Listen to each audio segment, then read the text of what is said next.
Ranging is the process of locating a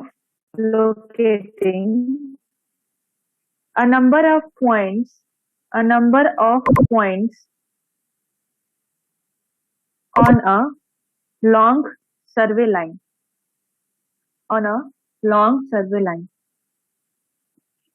तो मान लो matric chain कितने मीटर की थी? मैट्रिक चेन कितने मीटर की थी? मैम 5 के गैप में 100 लिंक्स थे उसके। कितने मीटर की थी ये पूछते हैं, लिंक नहीं पूछते हैं। मैम 1 सेकेंड बता। हम 30 मीटर की थी या मतलब उसमें थे 30 या 20 मीटर की? 30 मीटर और 20। हाँ तो 30 मान के चलते, ठीक है। 30 मीटर लंबा डिस्टेंस होता है ना, तो Yes, ma'am. मान लो कि ए से बी के बीच में डिस्टेंस लेना है हमको, ठीक है। तो ए पॉइंट और बी पॉइंट के बीच में 30 मीटर का मान के चलो कि लेंथ है। अब हमको उसको मेजर करना है, तो हमने चेन को लिया, तो क्या होता है ना कि बीच बीच में कहीं कहीं कुछ ईंट आ जाएंगे, कहीं कुछ ऑब्स्टिकल आ जाते हैं, तो उसकी वजह से जो हमारी चेन होती है ना, कुछ मुड़ जाती है अपने पाथ से थोड़ा बहुत। तो क्या करते हैं हम लोग कि ना साइड एलोकेट, कि भाई ए से बी का जो लेंथ हम मेजर कर रहे हैं, कहीं चेन हमारी इधर उधर तो मुड़ जा रही है, ठीक है। डिस्टेंस अपना बढ़ जाएगा अगर इधर उधर मुड़ के चेन जाएगी तो बी पॉइंट तक। तो हम क्या करते हैं कि उतने बीच के डिस्टेंस में कुछ रेंजिंग रॉड लगाते जाते हैं, कुछ कुछ दूरी पर, लाइक 12 मीटर की दूरी पे कुछ लगा दिया एक रेंजिंग रॉड, ताकि और उसको हम लोग ना साइड करके, तो जो ए पॉइंट पे बंदा खड़ा है, तो मान लो कोई भी खड़ा है ए पॉइंट पे, तो एक रेंजिंग रॉड लेकर के, तो जो और एक सबसे लास्ट में खड़ा है जो बी पॉइंट पे है रेंजिंग रॉड लेकर के, तो क्या होता है कि अब उसके बीच में हम चेन बिछा रहे हैं मेजर करने के लिए 30 मीटर का, तो वो तो हमारे लिए क्या होगा कि कुछ कुछ ऑब्स्टिकल आ जाएंगे बीच में, छोटा छोटा मोटा, लाइक ईंट उट आ गया, तो उसकी वजह से क्या होता है कि हमारी जो चेन होती है ना इधर उधर मूव कर जाती है, तो जो हमें एग्जैक्ट लेंथ चाहिए होता है उसके बीच का वो नहीं मिल पाता है। तो हम क्या करेंगे कि उसके बीच में किसी एक इंसान को बोलेंगे कि तुम एक और रेंजिंग रॉड लो और लेके चलो और कहीं सी पॉइंट पे खड़े हो जाओ, ठीक है, उसी लाइन में।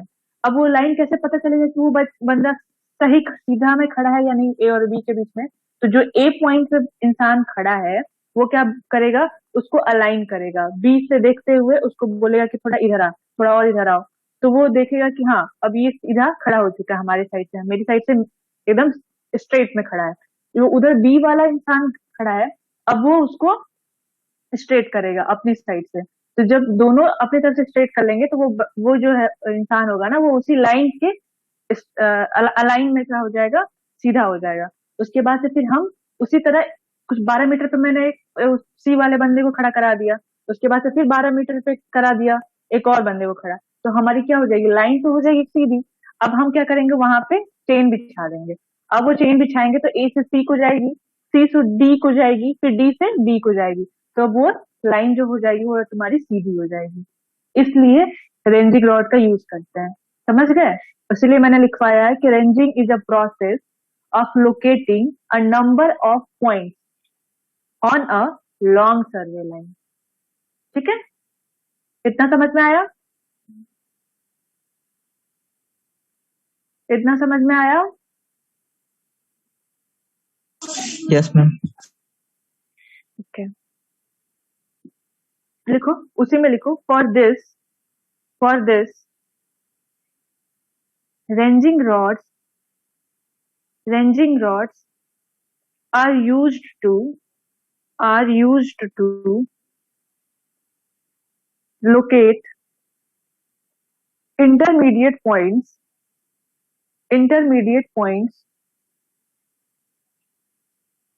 such that these points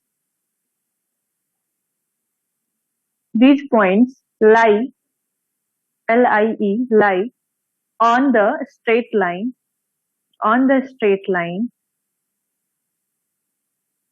joining the two end stations.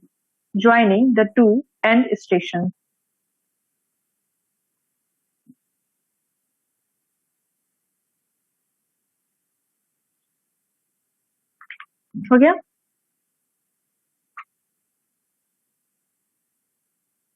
ranging rod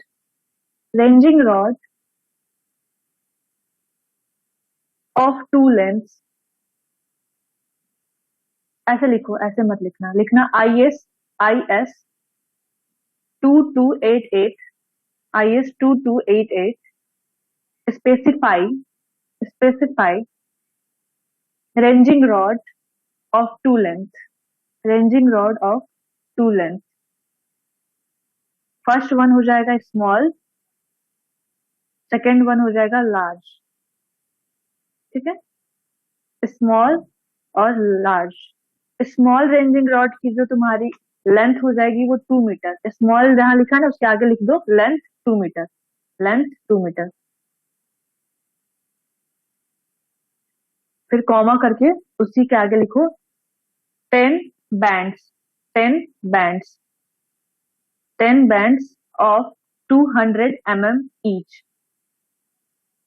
जो लाल दिखता है ना उसके बाद से तुमको फिर से व्हाइट दिखता है, रेड व्हाइट दिखता है, वो बैंड्स हो गए, ठीक है। तो वो जो बैंड्स हो गए वो हर एक बैंड्स की जो तुम्हारी लेंथ होगी कितनी हो जाएगी 200 mm की।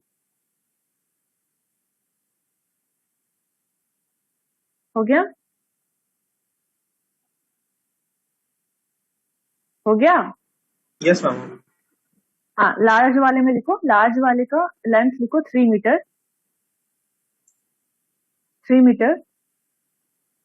15 बैंड्स होंगे और इसकी भी जो लेंथ होगी हर बैंड्स की वो 200 mm ही होगी। मैम लार्ज की एक बार रिपीट कर दीजिए। लेंथ 3 मीटर 15 बैंड्स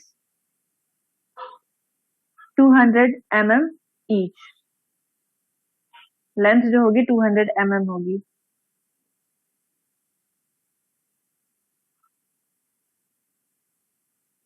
अब देखो कभी कभी ना ये जो रेंजिंग रॉड होती है उसमें क्या होता है कि रेड और व्हाइट भी होता है और ब्लैक एंड व्हाइट भी होता है कलर। जो रेड जहाँ पे होगा कहीं कहीं पे कभी कभी रेंजिंग रॉड भी होता होगा तो वहाँ ब्लैक कलर में भी होता है, जहाँ रेड दिखता होगा वहाँ ब्लैक भी दिखता होगा कभी कभी। तो दो टाइप में होगा, एक ब्लैक और व्हाइट बैंड्स हो सकते हैं या तो रेड एंड व्हाइट बैंड्स हो सकते हैं, ठीक है। तो दीज लिख लो आगे, these bands are painted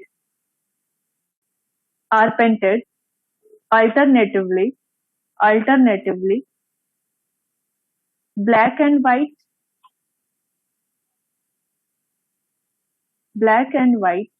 or sometimes red and white। अब बताओ ये कलर क्यों दिया जाता है? रेंजिंग रॉड में कलर देने का मेरा मोटो क्या हुआ, हम क्यों दे रहे हैं कलर? मैम क्योंकि हम लोग अगर दूर से देखें तो एक तो दिखे हम लोग को। हाँ, तो लिख लो रीजन वाई क्यों दे रहे हैं। To make the rod visible,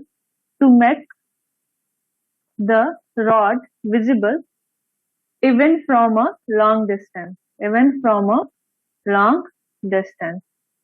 ताकि हमें जो दूरी है अगर ज्यादा दूरी है तो भी वो हमें विजिबल हो पाए, ठीक है। रॉड की वो वहां पे है 12 मीटर 13 मीटर डिस्टेंस, छोटा नहीं होता है, अच्छा खासा होता है।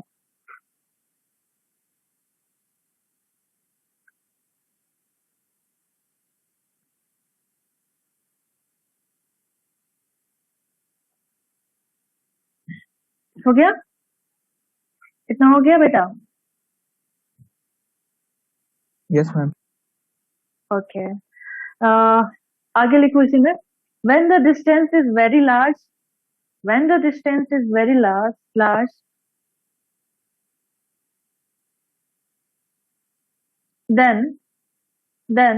in that case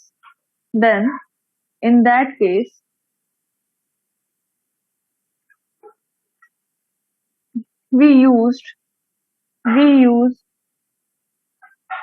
flag on the top of the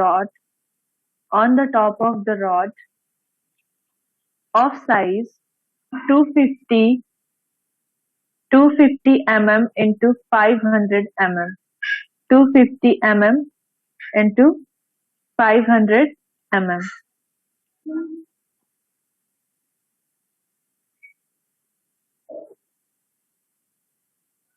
चलो रेंजिंग रॉड हो गया।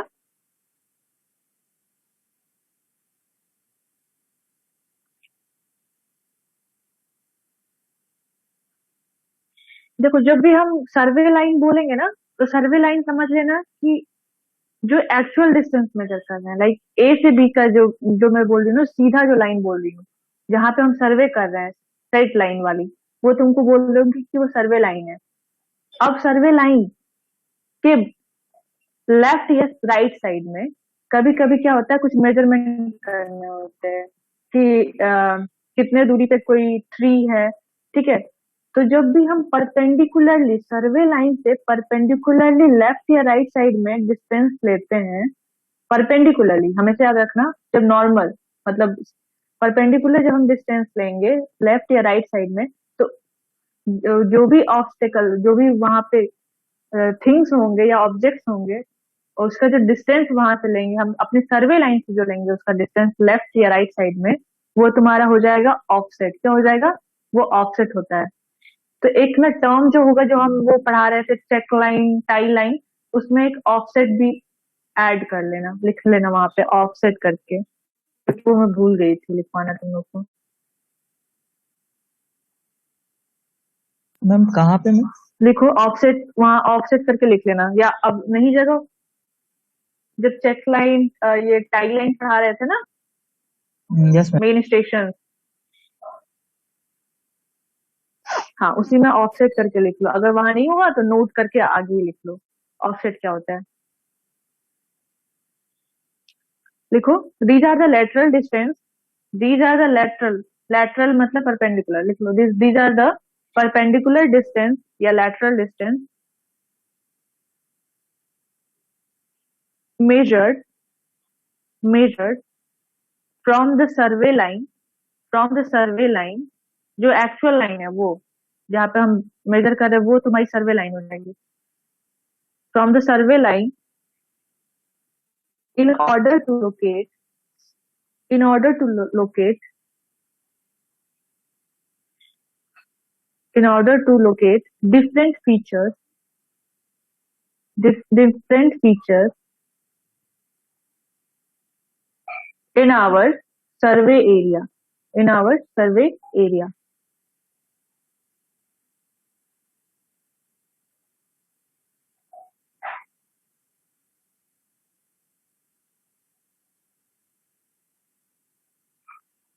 हो गया?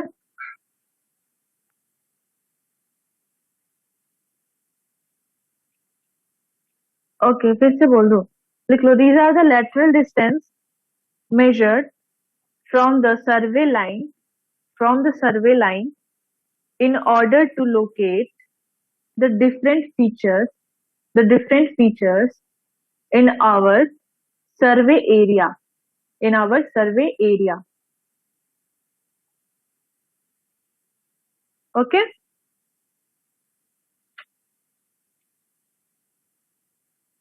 तो हमने रेंजिंग रॉड पढ़ लिया ना। अब लिखो ऑफसेट रॉड, एक होता है ऑफसेट रॉड। अब ये ऑफसेट रॉड यहाँ पे यूज होगा जहाँ पे ऑफसेट हमको लेना होगा। अब हमको लेफ्ट या राइट साइड में अगर मेजरमेंट करना है सर्वे लाइन से, तो हम क्या करेंगे, बोलेंगे किसी बंदे को कि जाओ तुम लेफ्ट साइड में चले जाओ, इस सर्वे लाइन के लेफ्ट में चले जाओ, कहीं अगर कुछ पेड़ हुआ या कोई पॉन्ड हुआ तो वहां पे तुम ये ऑफसेट रॉड लेके खड़े हो जाओ।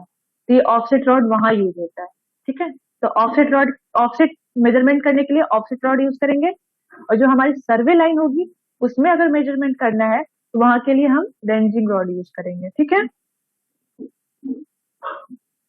ठीक है, मैम ऑफसेट क्या आएगा फिर से क्लियर कर आर दीजिए। You getting my point? Okay देखो मैं ऑफसेट, ऑफसेट पहले तो समझ लो क्या है।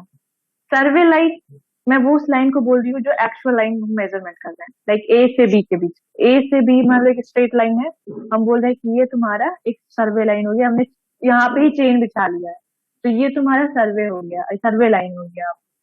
अब जो चेन तुमने बिछा दिया है, अब मान लो कि हाँ ठीक है चेन बिछा लिया, अब हमने सर्वे लाइन से बोला कि लेफ्ट साइड में देखना है, अब तुमको मेजर करना है कि कहाँ कितने दूरी पे कौन सा पेड़ है, या राइट साइड में कितने दूरी पे कौन सा तुम्हारा पॉन्ड है, कौन टेम्पल है, कितने डिस्टेंस पे। अगर हमको उस सर्वे लाइन से मेजर करना है लेफ्ट या राइट साइड के फीचर्स को, तुमको देखना है कि कितने डिस्टेंस पे है वो सब, तब हम क्या करेंगे, हम उस जगह की डिस्टेंस, उस ऑफ जो पॉइंट है, क्या करेंगे, उसको जो डिस्टेंस होती है उसी को हम ऑफसेट बोल रहे हैं।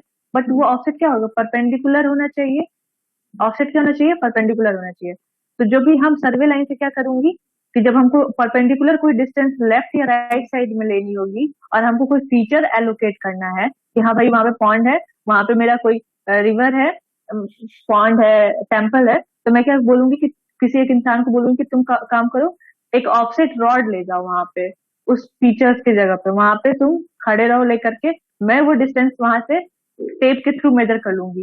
सर्वे लाइन से उस ऑफसेट रॉड जो लेकर खड़ा है वहां तक का डिस्टेंस मेजर कर लूंगी टेप के थ्रू या चेन के थ्रू अगेन।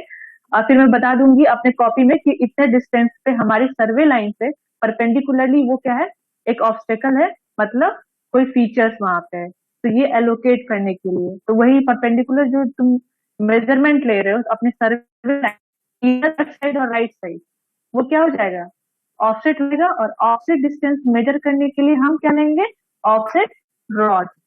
ठीक है, आप समझ में आया।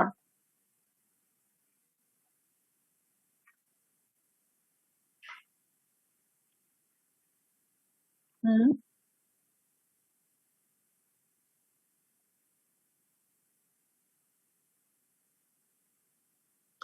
वो नहीं नहीं नहीं नहीं नहीं नहीं नहीं नहीं। वो जो है बेटा, जो तुम्हारा वो लेके जो चलता है ना, वो अलग चीज है। वो तुम्हारी डंप, वहां पे तुम डंपी लेवल यूज करोगे, क्योंकि वो ना आरएल निकालते हैं, रिड्यूस लेवल सारा निकालते हैं वो लोग।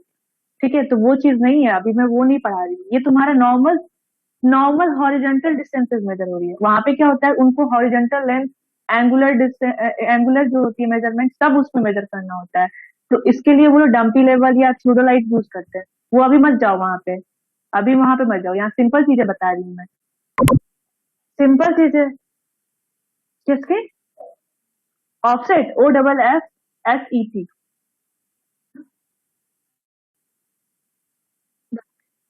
FET, offset.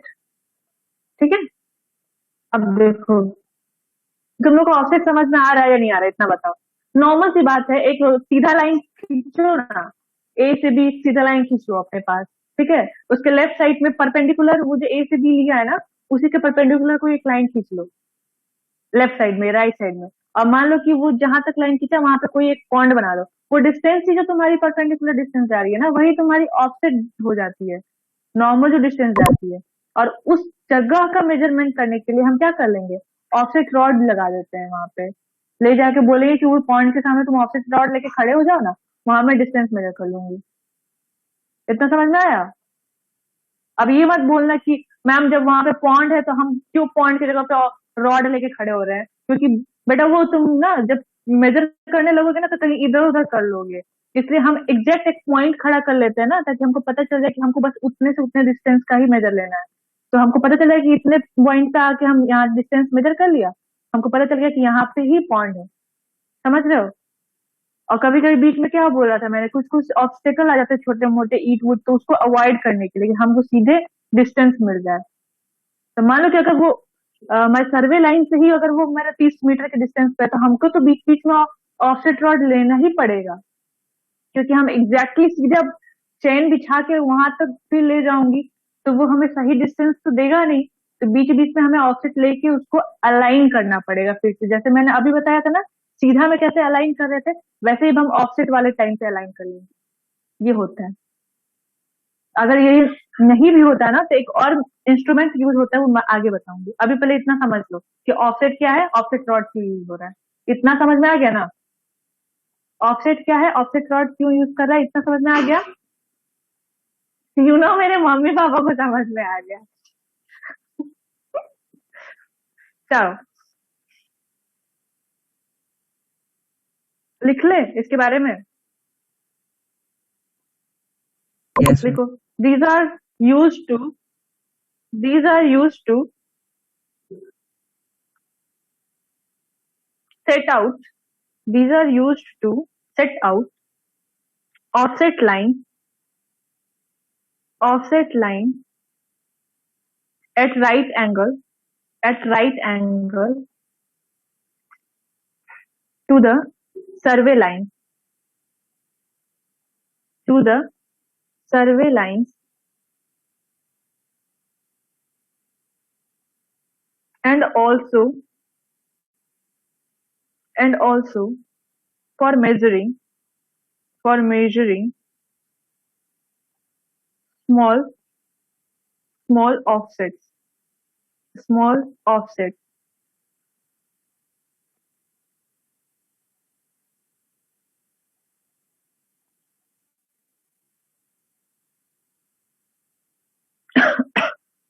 The length of the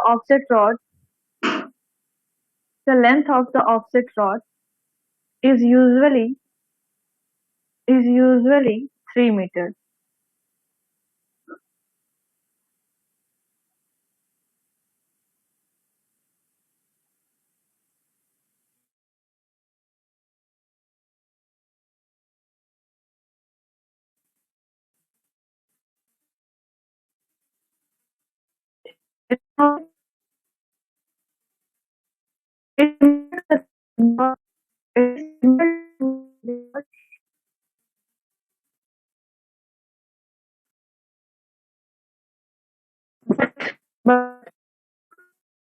ma'am voice नहीं आ रही है।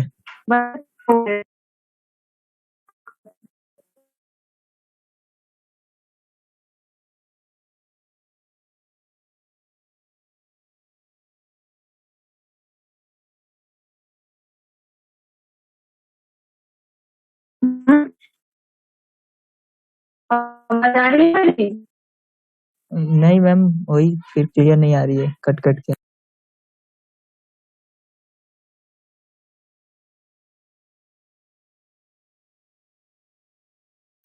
It is similar to ranging rod, but is provided with two slots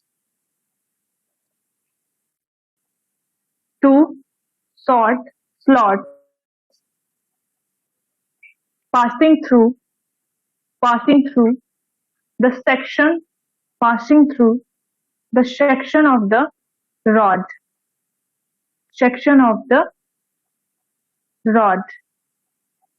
just like in cross stalk, CROSS cross, CROSS cross, STAFF cross stalk. आगे लिखना, these slots are made at right angles to each other. These slots are made at right angles to each other.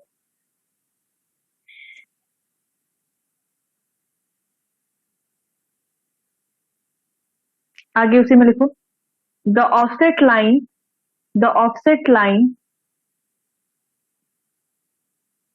is aligned ALIGNED aligned at right angles to the survey line. The offset line is aligned at right angles to the survey line by looking through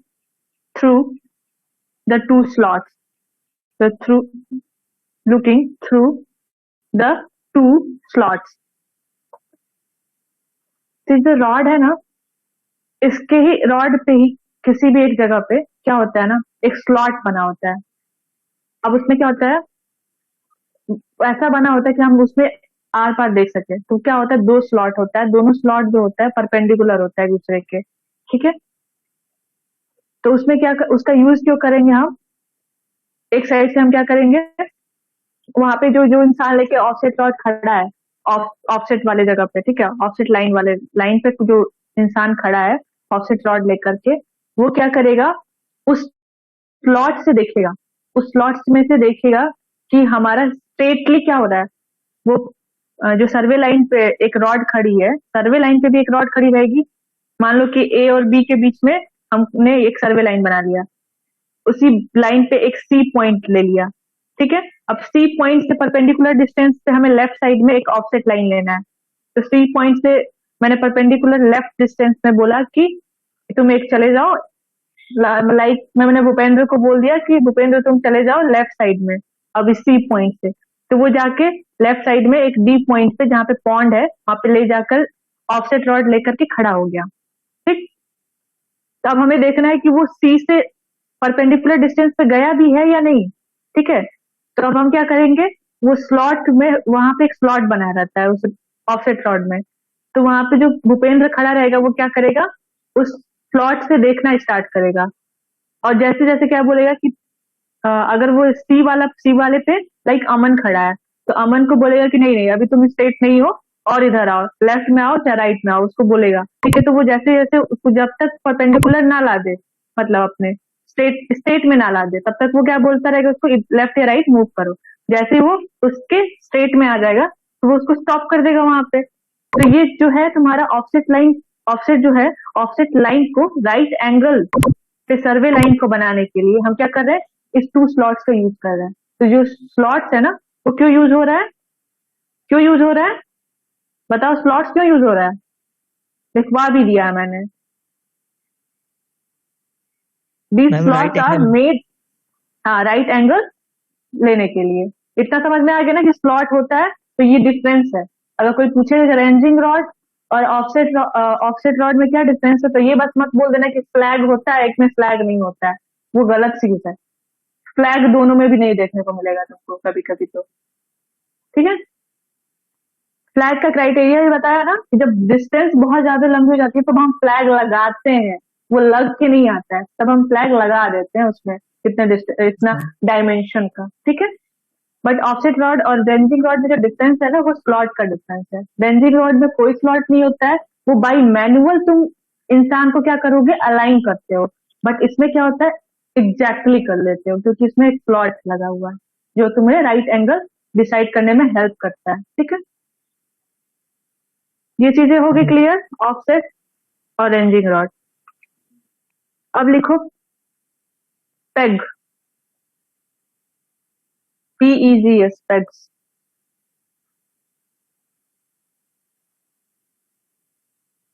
PEGS, pegs, pegs, PEGS।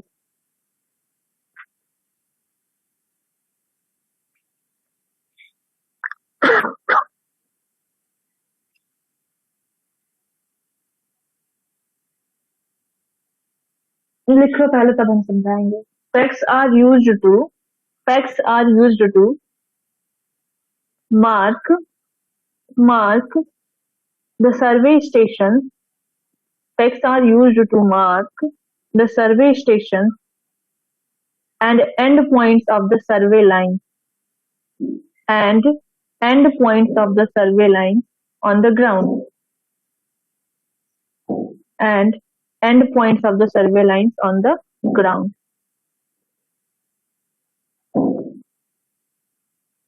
Pegs are generally made. Pegs are generally made with a square section, with a square section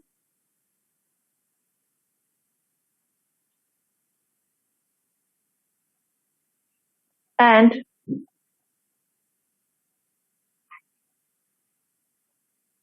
tapers, TAPERS, tapers at one end.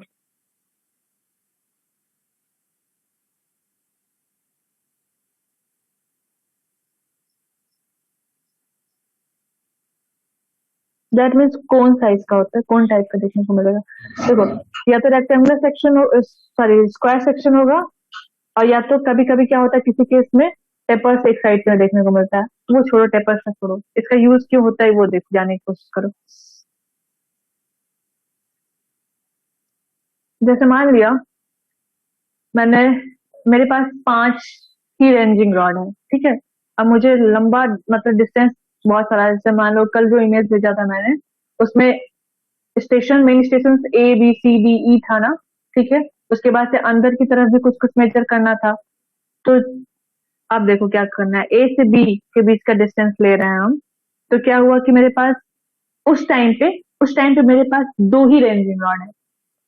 अब हमको A से B और B से C distance measure करना है। तो मैं क्या करूंगी, A पे रेंजिंग रॉड खड़ी हुई, और एक इंसान B पे रेंजिंग रॉड लेकर खड़ा हो गया। तो ये डिस्टेंस मेजर कर लिया मैंने। अब मैं क्या करूंगी, अब मुझे किसी न किसी एक रेंजिंग रॉड को तो मूव करना पड़ेगा ना अपने डिस्टेंस उस पॉइंट से, ए पॉइंट से। तो वहां पे मैं क्या कर लूंगी, पेग लगा दूंगी कि मेरा यहाँ से स्टार्टिंग पॉइंट था। यहाँ से मुझे तो बाद में पता चले कि ये मेरा स्टार्टिंग पॉइंट था, इसलिए मैंने पेग लगा दिया। अब मैंने फिर से बी से, अब सी जो ए पे रेंजिंग रॉड लेके खड़ी थी वो मैं लेके चली जाऊंगी सी पॉइंट पे। और बी वाले तो खड़ा ही है रेंजिंग रॉड लेकर के, फिर उसके बीच का डिस्टेंस मैं मेजर कर लूंगी चेन के थ्रू। जब वहां पे डिस्टेंस मेजर हो गया, तो अब एंड वाले पॉइंट पे भी मैं क्या करूंगी, पेग लगा दूंगी, ठीक है। तो अब हमेशा जब पेग लगाना है तो कहाँ लगाना है, स्टार्टिंग पॉइंट पे और एंड पॉइंट पे, कभी भी बीच में नहीं लगाते। बीच में लगाने के लिए तुम्हारे लिए एरो आएगा, ठीक है। अभी एरो का यूज नहीं बता रही हूँ, बीच में कभी भी नहीं लगाओगे तुम, या तो स्टार्टिंग पॉइंट पे लगाओगे या एंड पॉइंट पे लगाओगे। तो ये तुम्हें बता देगा ना कि तुम्हारा स्टार्टिंग पॉइंट कहाँ है और एंड पॉइंट कहाँ है। अगर कभी भूल जा रहे हो इतना ज्यादा, अगर सर्वे जब करने जाओगे ना तो बहुत लंबा लंबा, बहुत लेंदी हो जाता है प्रोसेस वहां पे, और बहुत ज्यादा धूप भी रहती है तो चीजें कंट्रोल से बाहर निकलने लगती है। तो उस टाइम पे क्या होता है ना कि हमें याद रहे कि मेरा स्टार्टिंग पॉइंट ये है और एंड पॉइंट ये है, इसलिए मैं पेग लगा देती हूँ। इतना समझ में आ गया? इतना समझ में आया? ठीक है, टेक्स्ट हो गया। अब लिखो एरो, ARROW।